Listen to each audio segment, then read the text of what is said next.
Hi guys, I'm Nick. Hi guys, I'm Shilla and you're watching The Connect.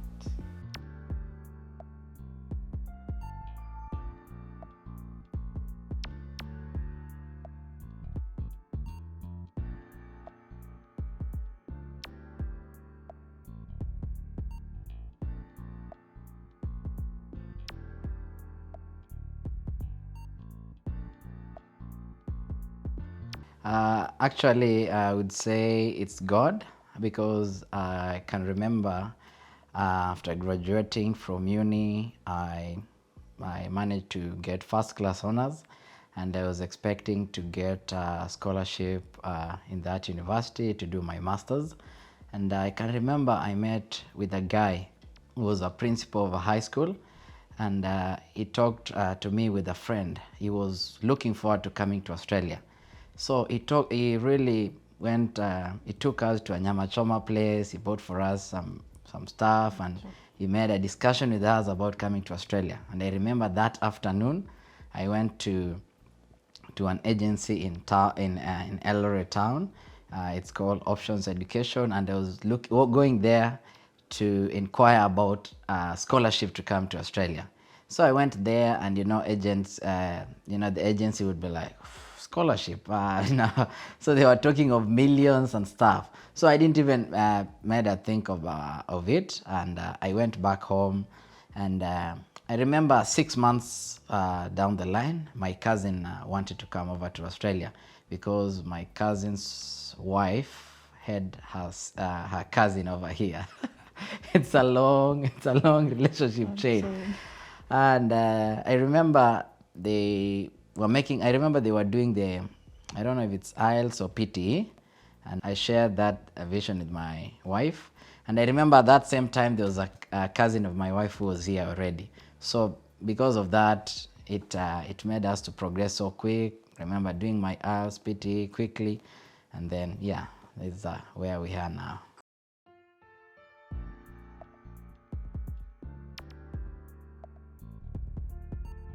For me, it was quite a relief because Nick was quite invested in Kenya. Like, he was someone who liked politics a lot.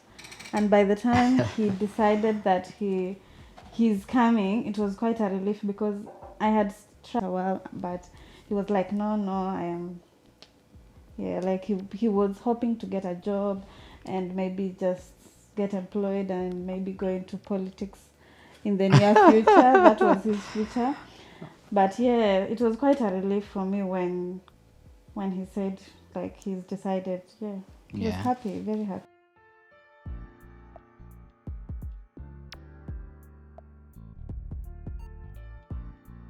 Actually, it was my first time to ever board a plane. I had never boarded a plane. So, at first I was really excited, all the stuff, I had ever dreamt of, traveling. And yeah, it was so amazing. I remember arriving at Abu Dhabi. People who have traveled, they will just move on, when waiting to change flights. For me, I was just seated there, waiting for 3 hours just to go to that, I don't know, gate number what, to catch the plane to Australia. So I was really excited, and I didn't expect it to take that long. But finally, I arrived at Tula Marine, and I remember I was a bit, I don't know, scared or what. So the guy who was coming to pick me, I was calling him after every 1 minute. And the guy was like, man, relax, all is well. I'm just outside. So we went through the clearance, and then I arrived. So actually the first week I was so excited, but then reality started hitting me. It was like, shit, man, you need to start looking around, you need to find work, you need to do this, you need to go to uni. I can remember I went with the guy, you have to buy Mikey, you have to go to city, the train, the loops, and all sort of stuff. But anyway, it was really an exciting experience. It was challenging, but yeah, I enjoyed it.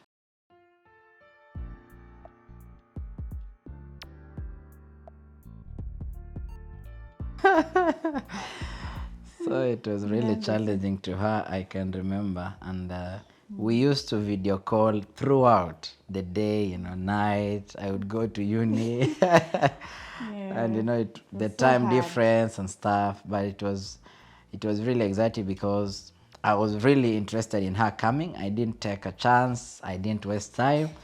When I just arrived, I went to RMIT Connect. There's a thing called RMIT Connect. So that's why when you are first year, it's your first time joining uni, you go and do your inquiries and stuff. So I just went straight. I told them, man, I just want to bring my wife to Australia.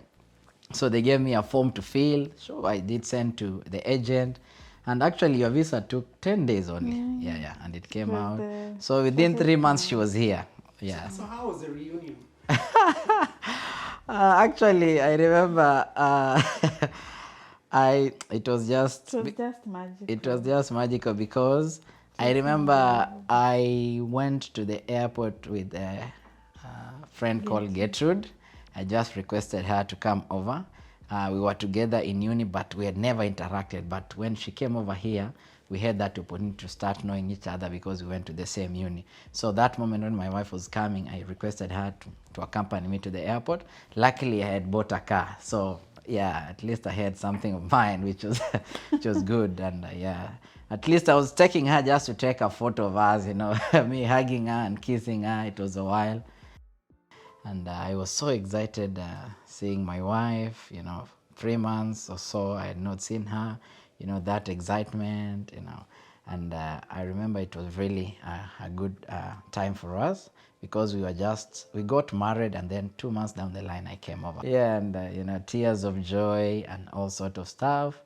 And thereafter we went together. We had a little bit of party because I was living in Dinner. You remember? Yeah, we had dinner. And then we were living in South Morango, the other side. And when I was coming on my way to here first, I was so nervous throughout my plane time, so I did not even get to like enjoy anything. Even I could not even eat because I was so nervous. Because when I got to, I remember Abu Dhabi? Abu Dhabi, I was told that I am not a student, but I don't have a COE, but I have a student visa.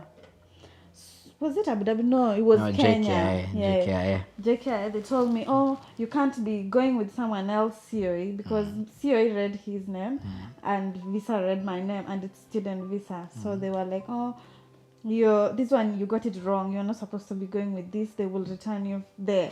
So all throughout my journey, I was like very nervous because I knew I would be returned back home, and I would just I could not tell anyone. Because I remember when I got to Abu Dhabi, I texted you, and I didn't have anyone else to ask about it. But anyways, when they let me through in Tula, oh my God, it was the best relief. I've never felt that good. It was a sigh of relief because I remember 3 months, it was very stressful. Sometimes I was hustling, a new environment, uni stressing me here. I had not gotten a job, I was sometimes crying.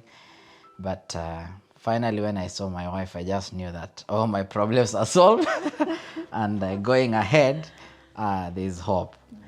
And the following week, actually, I remember I went, actually, I had gotten work at a company called Jewish Care.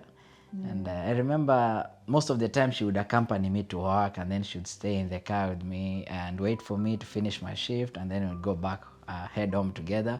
I remember that time I had some queries at Jewish Care, and then we went together. And then, and she was actually 1 week old in Australia. So when I went there, one of the supervisors was like, "Oh, who is this?" I said, "She's my wife." Said, "Oh, she can work for us, So they said, "Hey, we can offer, some jobs and stuff." So actually, they booked an interview for her the following week.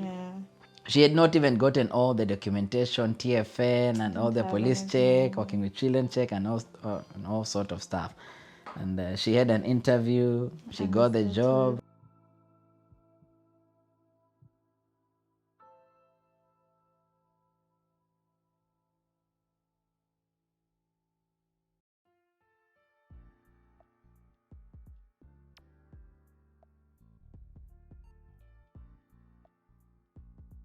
it was not easy.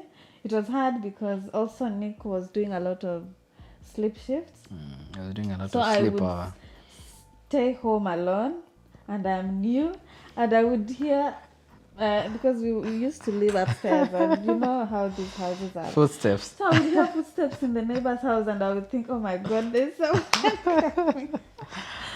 Hey, it was just hard. Like our first few months was my first few months was so hard, and also like when I started the job, I also enrolled into Sat SAT 3 3 in aged in care. aged care. So I used to go to Ala work College. and then go to Alak. So I would leave the house at like 5:30 to catch the bus.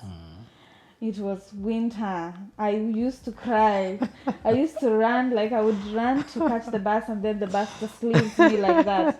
And I have to wait for another 1 hour. I used to cry and I would tell God, why did you bring me here to suffer?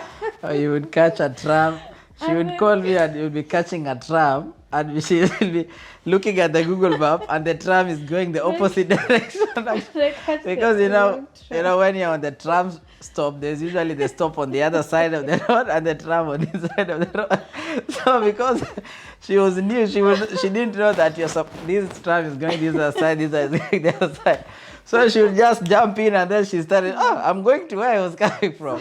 How I learned, like what I used to do, because I didn't know how to differentiate which goes my way. I would just jump into whichever that's coming, and then I will see where the blue. I don't know if you Yeah, guys dots, know the yeah, dot yeah. in Yeah, the in Google the map Google, yeah. where it's heading. If it's heading this wrong direction, Come then I off. will alight from the next Stop. and then I will cross, and then I will just go, and then I will know now this is the correct tram.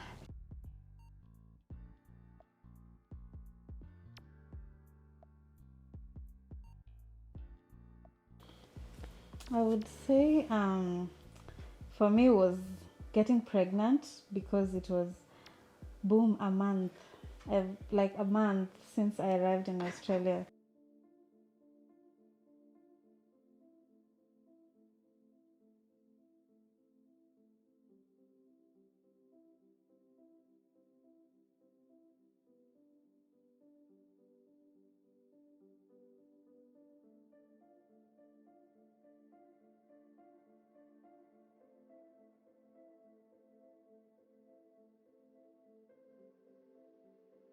Two months. Yeah, 2 months. July. I got pregnant in July, so ilikuwa quite it was exciting, and because it was shocking to me, because when I came, someone advised me like, don't get pregnant here.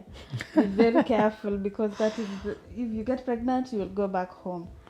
So I was shocked. Nick wasn't. Yeah, but yeah. It was really a challenging. I remember we went and checked and confirmed that actually she was pregnant, and then I was contemplating for her to go back home. I was quite confused because I won't imagine. I went to Monash Hospital, you remember? I was given a breakdown of a checklist of all the payments that we needed to make. It was $21,000. But no, our first shock was visa. Yeah. Because when I got pregnant, the first question that came to mind was, what will we do? Like, someone told us that you can't be able to have a baby on a visa, because what visa will that baby be on?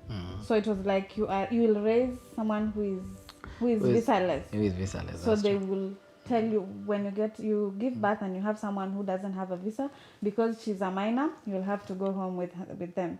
So that was like a bit shocking. So what we did was, I remember, because we sat down, we talked, and Nick said, maybe when you are nearly giving birth, you'll go back home, and then you give birth and then come back after, I think it was 3 months. 6 months.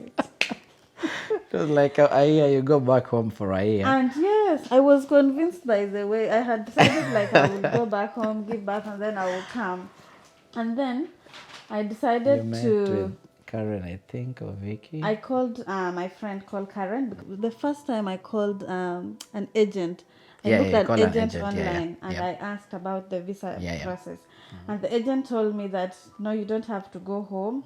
When you have a baby, you can put the baby on the visa as soon as You deliver. you deliver. And now that was a big relief, because that was the only shock we Worry. had. Yeah, the I only don't worry. even think we had shock about money. Yeah. Like, yes, it was, but like the Worrying biggest part worry was was visa. the visa one.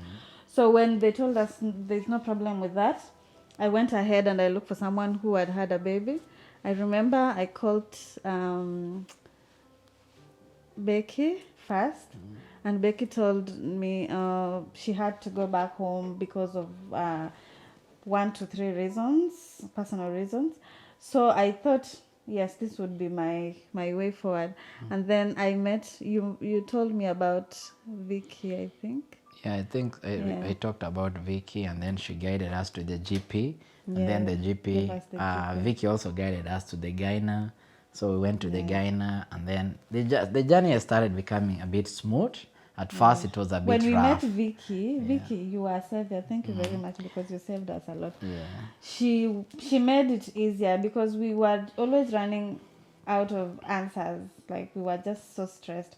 But when we met Vicky just she showed us everything. I think from GP we went to gyna straight. She would just say, when you go to GP, ask for this gyna. When you go to this gyna, ask for this. So anything, I would just consult her.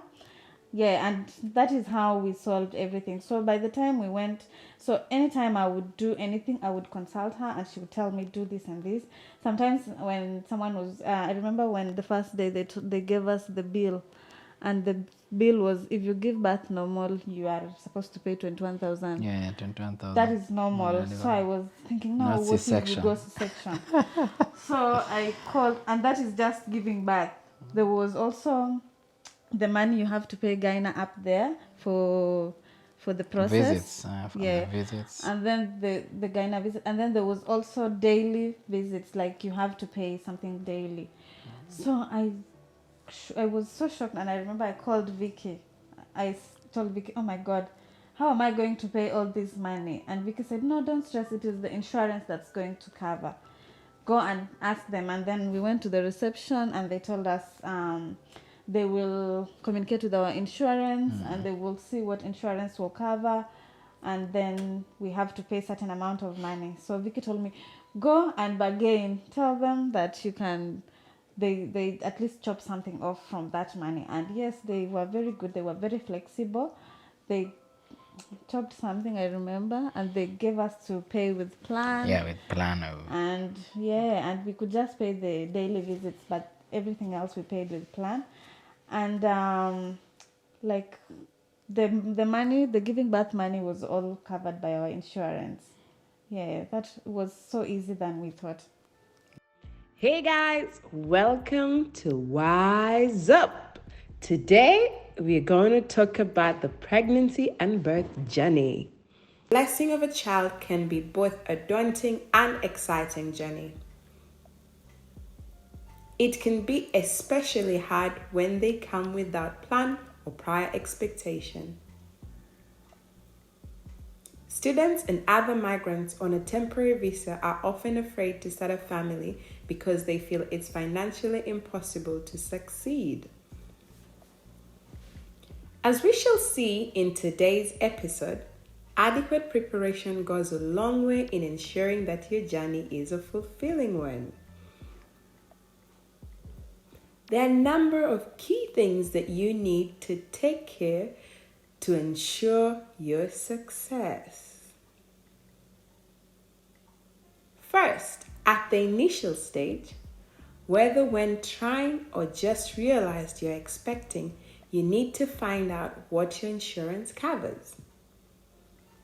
This is because there are different tests and appointments that you'll need to attend to ensure your safety and that of your baby. One might get tempted to skip some tests when they feel they cannot afford it. However, when you have an assurance of what your insurance covers, you're more at liberty to make the right decision. It is therefore necessary to understand your insurance cover beforehand, boosting it if you need to. On the same breath, identify a private hospital that accepts your insurance and choose to work with them in your journey to create rapport and familiarity that will work towards you getting better service.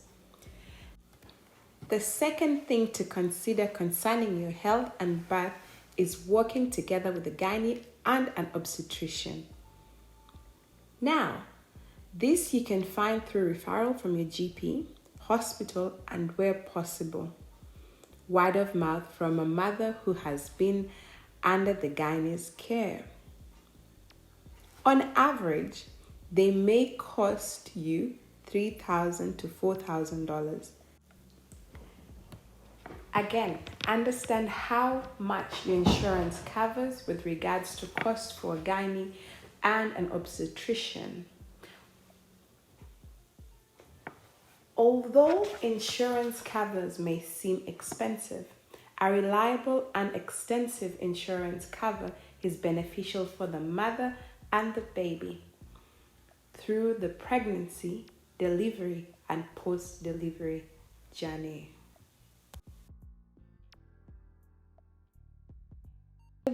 The day I was giving birth, Nick was on. No, the night when I was in labor, Nick was working. But we lived with a few people, so they were very nice. Anyways, I didn't want to disturb anyone because when you go to classes, they tell you, oh, you wait for water to break first before you come to hospital. So I was like, I just decided, let me wait for my water to break and then I will go. And then by the time when I just noticed that the pain was too much, I decided to tell Nick. It was nearly mornings anyway. It was nearly Around morning. 5 a.m. Yeah, so I told Nick and then I called the hospital. They told me, oh, if it's not broken, then that's okay. Just keep waiting. And then my water broke. Then at 1, I went to hospital. I got admitted. at 1 and then baby came at 8. And yeah, it was the most exciting journey. It went on well, and then Niel, my wife gave birth to Niel. Baby Niel is over 3 years now, 3 years, 7 months. It was the most exciting thing we had ever. Actually, we were really a good example forever to others, because a lot of people have been looking up to us, because at that moment I remember most people I would meet, they'll be like, oh my God, you are not even confident to say, oh, my wife is pregnant. No, you would not say in front of Kenyans, because people were like, what? I remember people were like, what? I had to hide my pregnancy from the people I lived with. We never did a baby. Remember, we never did a gender reveal. We only did baby shower now, because we couldn't hide at that moment. My family, like I had family that I had to hide the pregnancy like for until 7 months there or 6 months, because people were like, if you get pregnant, you are dead. No one knows what you're going through, but we would just keep quiet. Yeah. Actually, I remember I was on my last semester in uni. So, no, I was actually transitioning to my last semester. So I was in my first semester in my second year, placement, doing exams, going to work, because now my wife was not going to work. And I was expected to pay fees for the last and final semester. So I remember I walked around the clock, supporting my wife, because at that moment she had a C-section. So, for like 2 or 3 weeks, she's not supposed to make any movement, no lifting and stuff. So I had a support system of the people we were living together and myself too. So I would come sometimes from work, shower my baby, prepare her and stuff and all those stuff. So it was really a challenging situation at that moment, the first 2 or 3 months. I remember, and the first 3 I weeks, was the one even showing her how to shower a baby or how to wash a baby, because in the hospital she was just in the bed lying like this, and I was the one who was being showed by the nurses, oh, this is how you do it to a baby, this is how you wrap them, this, so I was the one who was actually coaching her on how to do it. But anyway, it went on well, and and it was really a good experience. As a dad, I've been part and parcel of my daughter's life. Actually, sometimes when she comes to me more than she comes to the mom, like, Daddy.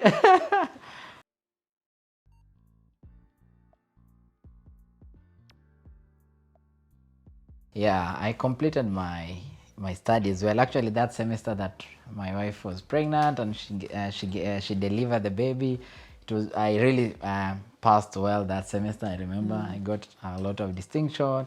Went to my final semester. I did well, and then I graduated that year, 2018, for Master of Analytics, and then 2 months down the line, we applied for our graduate visa, and then we transitioned to the graduate visa. And then I remember we went back home for the first time with our daughter. Everyone was expecting us, and the joy to see their granddaughter, their grandchild. And then we came back, and then I focused on my career at that moment. I was able to secure a job in my profession.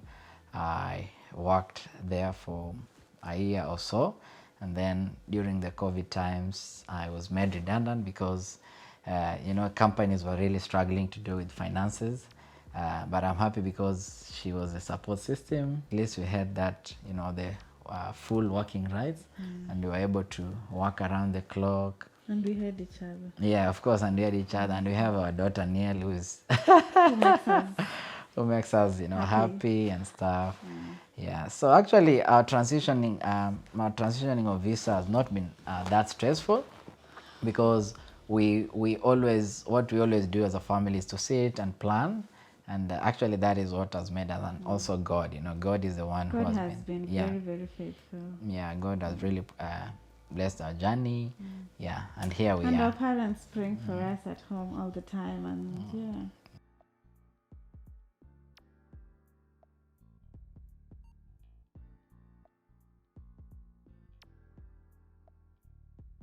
For you to transition from a student visa to graduate visa, and from graduate to applying for PR, you always require documentation.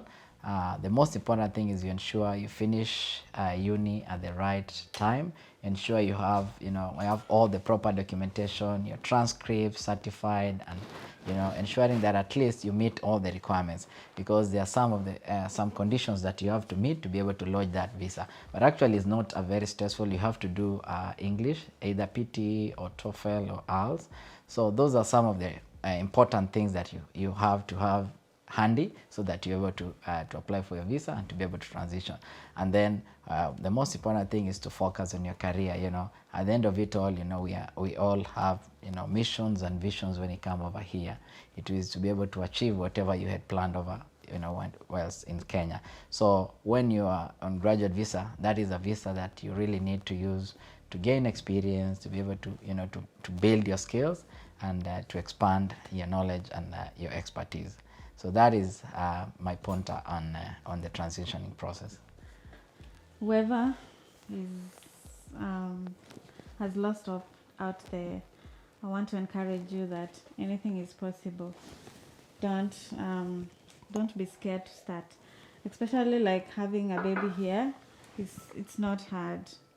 Nothing has ever been hard for us. It's not how we expected. So you do it. There's no time for having a baby. Like, you can't say, I have to be independent, I have to be financially stable. We can never be financially stable.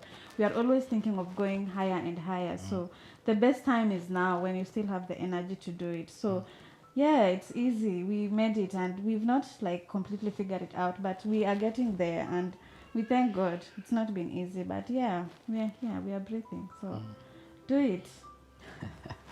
That is good. So my final remarks would be, with parenting, it really needs cooperation between the two parents, so that one is not pulling on the other side and the other is pulling. You really need to bring your minds together, love each other, because whatever kids learn from parents, and whatever you do, that is what your children will build up on. So most important thing is working hand together, focusing on your children, and bringing them in the right way. And this is the best country to live at the moment. So yeah.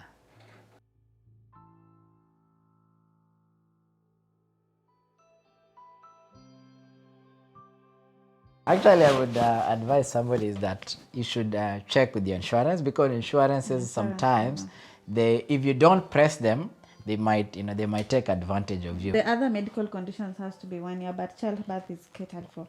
So what's not catered for is your gyna visits. Your gyna visits, yeah. And it depends with you. You can decide if you want to use a gyna or you don't want. So if you want to use like public, midwives, you don't pay the gyna. Yeah. So it's 5,000, I think, or 6,000, and depends with the hospital. they give you to pay with plan. So it's like it's a bit easy, and it's good to work with gyna, because for like us, when I wanted to go for CS, it was so easy, and I would call him anytime to inquire, because we were first time parents. We have never interacted with kids. We were all brought up when we were just following each other like that. So I never interacted with kids at all. So it was a scary process. That's why I had to have a gyna. But some people might have 2 second bonds or third bonds. Maybe you might not need a gyna because you've been through this. First and foremost thing is to have information handy.